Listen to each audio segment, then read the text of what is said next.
Et tout le monde, c'est Ansei, j'espère que vous allez bien. Je vous propose aujourd'hui donc de parler ensemble de l'épisode 56 de Dragon Ball Super, et je dois avouer que je ne sais pas vraiment par où commencer. Alors déjà, globalement, je pense que vous l'aurez compris, l'épisode, eh bien je l'ai vraiment énormément apprécié. Je l'ai trouvé vraiment très bien construit, et j'ai surtout, eh bien principalement, encore une fois je parle souvent de ça, mais j'ai adoré l'atmosphère présente dans cet épisode, surtout cette atmosphère propre au futur de Mirai Trunks, quelque chose de plus pesant. Il y a une certaine tension dans son monde, étant donné eh bien voilà qu'il n'a pas toutes, on va dire, les portes de sortie que peuvent avoir nos héros dans le présent. Ils ont un présent plus coloré, plus joyeux, étant donné que aussi on sait que voilà, ils ont les Dragon Ball, ils ont les des dieux. Maintenant, il y a plein de choses qui fait que même si elle menace, elle est là assez vite désamorcée, et finalement on a très peu de tension dans cet épisode. Que dans le futur de Mirai Trunks, c'est pas la même chose, c'est pas la même histoire. Lui, il a pas tout ça, il a pas toutes ses portes de sortie, il a pas la connexion avec les dieux, il a pas des Dragon Ball, donc on sait que eh bien il y a des enjeux beaucoup plus dramatiques, et en plus on retrouve un univers un petit peu post-apo, donc c'est pas la même chose, et du coup c'était une des plus grosses forces de cet épisode, parce qu'on retrouvait un petit peu cette ambiance qu'on avait pu un petit peu apercevoir au début de cet arc dans l'épisode 49, si je dis pas de bêtises, qui nous avait, je pense, un petit peu tous séduits, et puis ça c'était un petit peu perdu dans les autres épisodes, étant donné qu'on repartait dans le présent, et que c'était, voilà, comme je le dis, forcément pas la même ambiance. Donc c'était très plaisant de retrouver cet univers-là, et surtout ce qui était plaisant, c'est de voir eh bien nos héros comme Vegeta et Son Goku, eh bien leur comportement dans cet univers, leurs relations qu'ils vont avoir justement avec la résistance, avec la Mirai Mai et tout ça. Et donc j'avoue que j'ai adoré le traitement du personnage de Son Goku, et aussi celui de Vegeta. Alors je vais y revenir sur Vegeta, parce que j'ai vu que ça avait pu faire beaucoup de débats, le traitement du personnage, notamment dans la deuxième partie de l'épisode sur internet. Et donc voilà, dans son ensemble, j'ai adoré cet épisode, donc voilà, pour cette ambiance, cette tension, le traitement des personnages, donc comme je le disais, Goku qui est jubilatoire, beaucoup de scènes qui m'ont particulièrement impressionné par moments, et vraiment fait jubiler finalement. Alors il y a une scène au niveau humour, niveau légèreté que je kiffe, je vois pas d'autres mots dans cet épisode, c'est la scène où Goku, Vegeta, Mirai Trunks, Mirai Mai sont dans les souterrains, donc la nouvelle base de la résistance, et donc on a une scène que je trouve magique où Trunks redonne un petit peu le sourire aux enfants, à ses troupes aussi, il remotive un peu ses troupes, tout ça, qui sont un petit peu dépités, il remotive un petit peu Mai qui s'en veut de ne pas avoir pu sauver tout le monde, et du coup voilà, les gens le remercient, s'agglutinent autour de lui, et on voit Vegeta qui lâche un sourire, qui est fier de son fils, et là Goku, il n'y a pas besoin de parler, il n'y a pas besoin d'en dire plus, il regarde et il rigole. Et cette scène, je l'ai trouvée géniale. Rien que d'y penser, elle me fait sourire. Elle me fait lâcher un sourire parce que elle était jolie, elle était drôle, j'ai trouvé, et j'ai adoré cette scène. Voilà, c'était un petit moment de légèreté, comme quoi on peut faire un monde plus sombre, plus adulte, plus mature, tout en gardant un petit brin de légèreté. Et ça, c'est ce que j'aimais dans Dragon Ball et ce que j'ai retrouvé ici. Et ça m'a fait drôlement plaisir.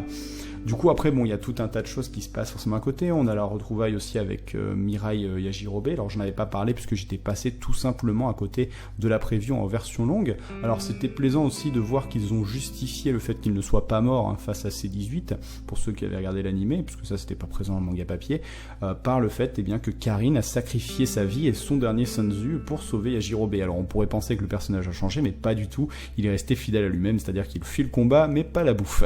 Donc, du coup, alors, on a encore une fois une petite dose d'humour bien placée à ce moment-là. Pareil, la rencontre la retrouvaille Mirai Mai et Mirai Trunks était vraiment bien aussi. J'ai trouvé la scène plutôt touchante, c'était bien amené. Encore une fois, parce que voilà, Trunks, lui, quand il perd quelqu'un comme sa mère, tout ça, c'est définitif. Donc on peut imaginer l'état émotionnel qu'il pouvait avoir. Pour lui, c'était terminé. Mai était morte. Alors on peut imaginer qu'il a certainement des sentiments inavoué pour elle, mais surtout c'est quelqu'un qu'il admire et qu'il apprécie quoi qu'il arrive, et donc voilà, on peut comprendre cette émotion du fait de la retrouver. Et en plus je trouve le son avait été très bien utilisé ici. Après, je vais pas non plus m'étaler sur toutes les scènes que j'ai pu aimer, mais aussi globalement j'ai forcément, comme tout le monde, adoré le combat. Les animations de combat, j'y connais pas grand chose, mais c'était plutôt propre, j'ai beaucoup aimé, et j'ai beaucoup aimé les sons, encore une fois, les impacts quand Vegeta par exemple enfonce Black dans le sol, la transformation de Black en Super Saiyan rosé aussi, qui rend plutôt très bien à l'écran finalement. Même cette couleur n'est pas ridicule, je trouvais les animations plutôt très jolies. J'ai hâte d'avoir d'ailleurs votre avis finalement sur cette transformation qui nous était depuis quelques temps teasée.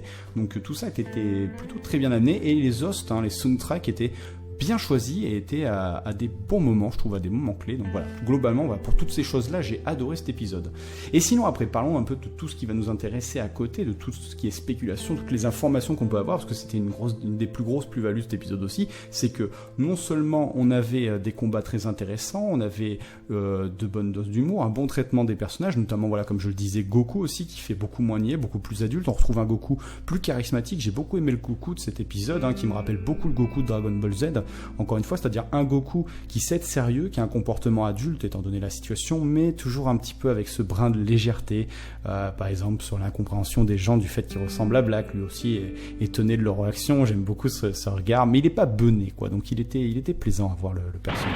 Alors on va attaquer le deuxième gros morceau de cet épisode, certainement ce qui a le plus hypé les gens, je suppose, c'est toute la partie combat et puis toutes les petites révélations qui nous sont faites à droite et à gauche.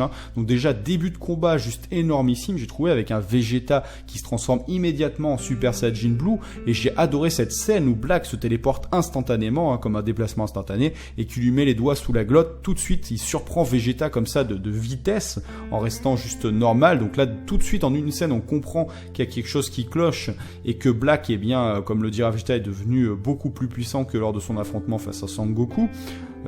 Donc pareil, Trunks fera la remarque qu'il n'a pas l'air d'être surpris face au Super Saiyajin Blue. Est-ce qu'il a déjà vu cette transformation ? En tout cas, il n'est pas étonné, il est capable de reconnaître l'aura divine de Vegeta. Il saluera d'ailleurs le fait qu'un simple mortel ait pu atteindre pareil niveau, mais c'est vrai qu'il n'a l'air en rien impressionné. Alors le combat fait vite rage, on voit Vegeta au début qui a l'air de prendre le dessus, qui enfoncera même Black dans le sol. Cette scène, elle est vraiment magnifique. J'ai beaucoup aimé le son ici aussi, apporté à cette séquence qui amplifie un petit peu les bruits des impacts. Ça amplifiait vraiment la puissance finalement d'impact de cette scène. J'ai beaucoup aimé. Et là, pareil, une fois, l'instinct de survie reprend le dessus sur Vegeta. Il sent qu'il y a quelque chose qui cloche, qu'il n'est pas en train de faire du dégât à Black, et il recule. Et je pense que c'est vraiment finalement à ce moment-là qu'il a perdu le combat d'avance, puisque là, Black a compris qu'il avait le dessus, et donc il lui met un énorme coup de pied dans l'abdomen et l'envoie valser.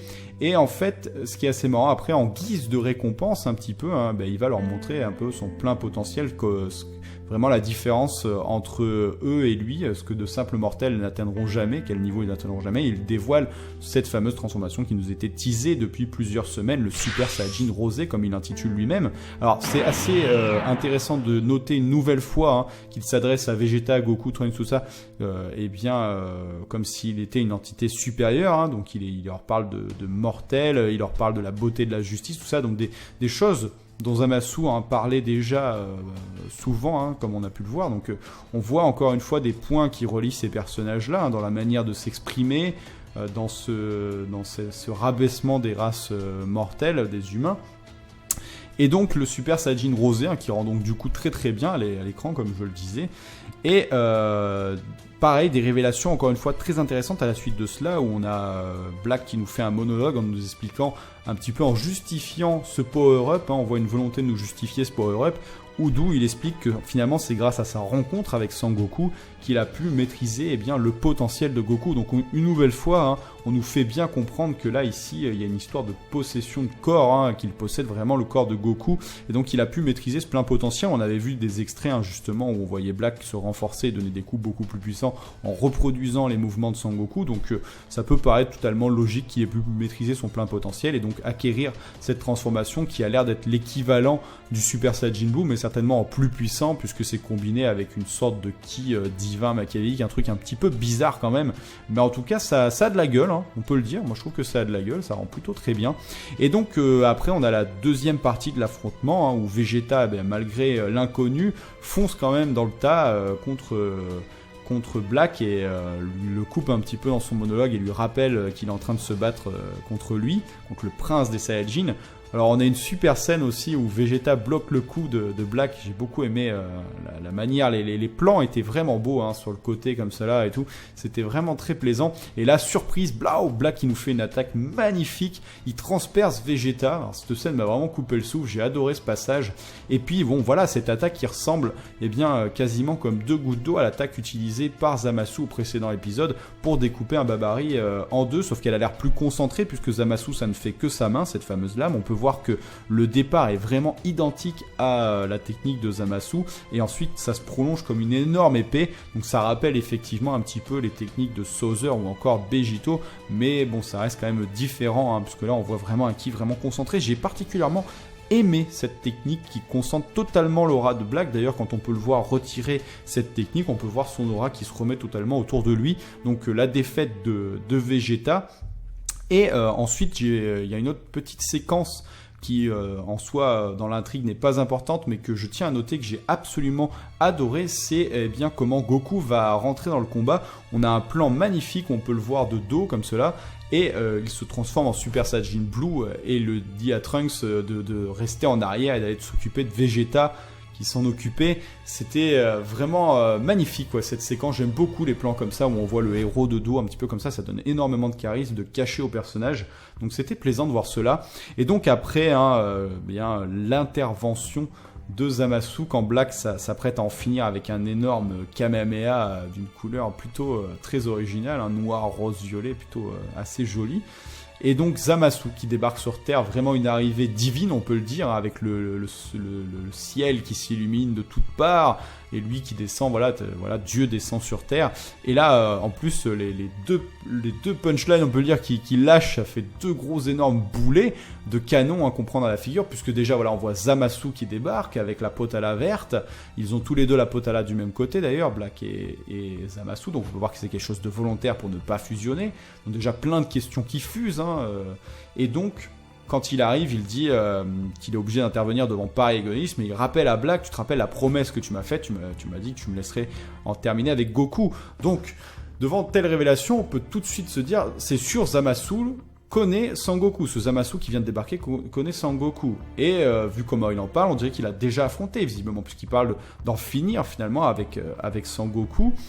Donc moi ça me conforte dans mon idée que le Black Black Goku égale Mirai Zamasu, en fait égale le Zamasu du futur, le Zamasu de l'univers de Trunks, et le Zamasu que nous avons actuellement en face de nous n'est autre que le Zamasu du présent, après bien sûr avoir fait déjà des voyages certainement à une timeline parallèle, toutes ces choses là, il a certainement, il s'est passé du temps entre sa rencontre avec Goku, ça, donc ça nous crée une boucle temporelle. Alors peut-être que je fais totalement fausse route, mais pour le moment c'est ce qui m'apparaît le plus logique. Alors après j'ai vu pas mal de théories très intéressantes sur Gowasu, sur une possible création de Black, ce genre de choses, mais j'avoue qu'il y a toujours quelque chose qui fait que je n'y crois pas, notamment par rapport à son comportement à Zamasu quand il arrive face à Black. On voit qu'il traite d'égal à égal, donc je me dis si Black égale Gowasu, la théorie qui commence à devenir populaire, ça colle pas pour moi, parce que il s'adresserait quand même avec une certaine note de respect si mettons vraiment Zamasu avait perverti Gowasu.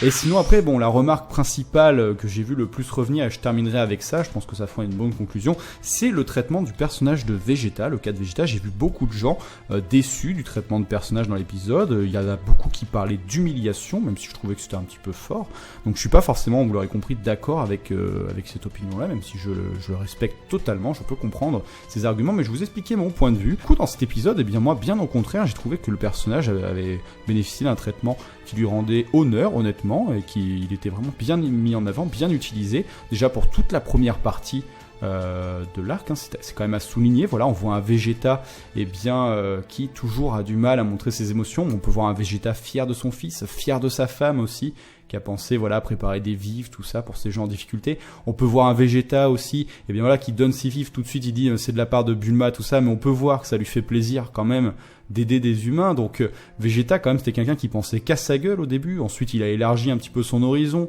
il pensait à sa famille, tout ça, mais l'humain là-bas il s'en foutait complètement, et là maintenant on peut voir un Vegeta qui commence à penser vraiment aux autres, à penser plus large, à penser au monde. Quand il fait la remarque, par exemple, dans les souterrains, une remarque très forte où il dit c'est tout ce qu'il y a comme survivants, ils sont si peu, on voit qu'il a de la compassion. Voilà, un Vegeta qui commence à avoir de la compassion pour les autres, c'est quand même assez énorme de voir cela. Moi, j'aurais jamais cru voir ça un jour, donc non, je trouve que c'était plaisant. Et alors après, forcément, il y a la grosse partie du combat, où les gens parlent d'humiliation. Alors déjà, en toute honnêteté, je trouve que ça n'aurait eu ni queue ni tête de voir Vegeta remporter le combat, honnêtement.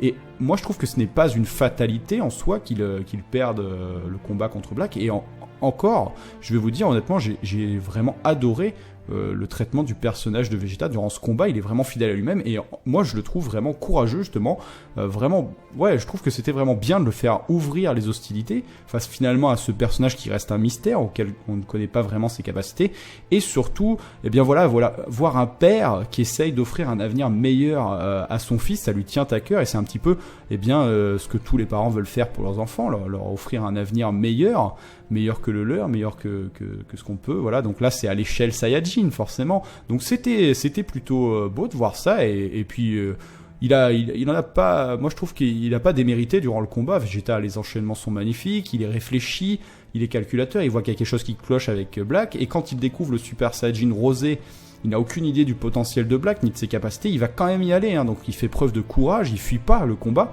Et bon, ben voilà, il est surpris par une attaque qu'il aurait jamais pu voir venir, cette lame de Ki, capacité quand même très spéciale, parce que bon, théoriquement, il affronte une sorte de Saiyajin, donc je pense pas qu'il pensait qu'il aurait ce genre de capacité, donc il est surpris, il est pris par surprise, et il est KO, mais pour moi, ça n'est absolument pas une fatalité, donc j'ai beaucoup apprécié, bien au contraire, le traitement du personnage de Vegeta, et j'ai pas pris ça pour une humiliation, et de toute façon, j'ai hâte de voir la suite avec le personnage, parce que là, on n'est qu'au début du combat, Vegeta peut très bien revenir par la suite.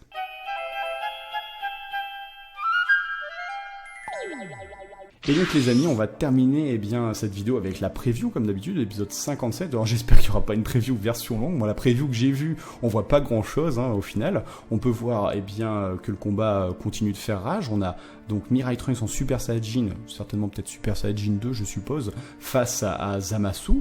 Et donc on a Black Goku face à Goku Super Saiyajin Blue qui essaye certainement de gagner du temps pendant que Trunks essaye de maîtriser Zamasu, Mirai Zamasu, parce qu'on sait pas vraiment lequel des deux du coup c'est. Et donc un truc, je pense l'élément le plus important, le plus intéressant de cette preview, c'est qu'apparemment ils n'arrivent pas à lui faire du dégât à Zamasu, et que en plus le titre de l'épisode il parle d'un dieu immortel. Zamasu est devenu un dieu immortel. Alors du coup je me demande s'il n'y aura pas un lien avec ce qu'on nous a expliqué justement, la relation Kaioshin, dieu de la destruction. On sait que si on tue un Kaioshin, le dieu de la destruction meurt. Maintenant, qu'en est-il? Est-ce qu'on peut arriver à tuer un dieu de la destruction, par exemple, tant que son Kaioshin est vivant? Après tout, est-ce que les dieux de la destruction ne sont pas immortels? Alors pourquoi je vous parle de ça? Parce que du coup, je me demande, et si Zamasu a lié sa vie peut-être avec Black Goku, du coup ça le rend peut-être immortel, on va peut-être partir face à un truc comme ça, et du coup il faudra se débarrasser des deux, peut-être en même temps, ou un genre de truc, pour arriver à se débarrasser de Zamasu ou de Black. Est-ce qu'il va pas y avoir quelque chose de comme ça, ou est-ce qu'il va absolument falloir se débarrasser juste de Black pour pouvoir se débarrasser de Zamasu? Ou après, une autre spéculation que je me fais, si on part dans mon délire, peut-être comme je vous le dis, je fais peut-être complètement fausse route, j'en sais rien, l'avenir nous le dira. Si on part dans le délire que Black égale donc le Zamasu du futur, Mirai Zamasu, et donc le Zamasu face auquel fait face Trunks, c'est le Zamasu du présent. Qu'est-ce que ça fait en fait quand il y a deux personnes identiques qui se retrouvent dans la même timeline, que son présent et son futur se retrouvent au même endroit? Est-ce que peut-être il n'y a pas quelque chose qui se crée et que du coup faut tuer les deux sinon ils sont immortels? Il y a peut-être quelque chose comme ça qui va y avoir lieu peut-être. En tout cas, ça peut être très intéressant. Et pareil, comme d'habitude, eh bien, j'ai hâte d'avoir vos avis, votre spéculation là-dessus dans l'espace commentaire. N'hésitez surtout pas. Moi, c'est toujours avec beaucoup de plaisir et bien que je viendrai vous lire. Voilà, et bien j'espère que cette vidéo, qui aura été quand même un petit peu longuette, mais l'épisode était tellement énorme que c'était difficile de faire un truc condensé, vous aura plu. Puis je vous dis à la semaine prochaine pour parler ensemble de l'épisode 57. Sur ce, je vous souhaite un excellent manga, un excellent animé. À la prochaine. Tchuss.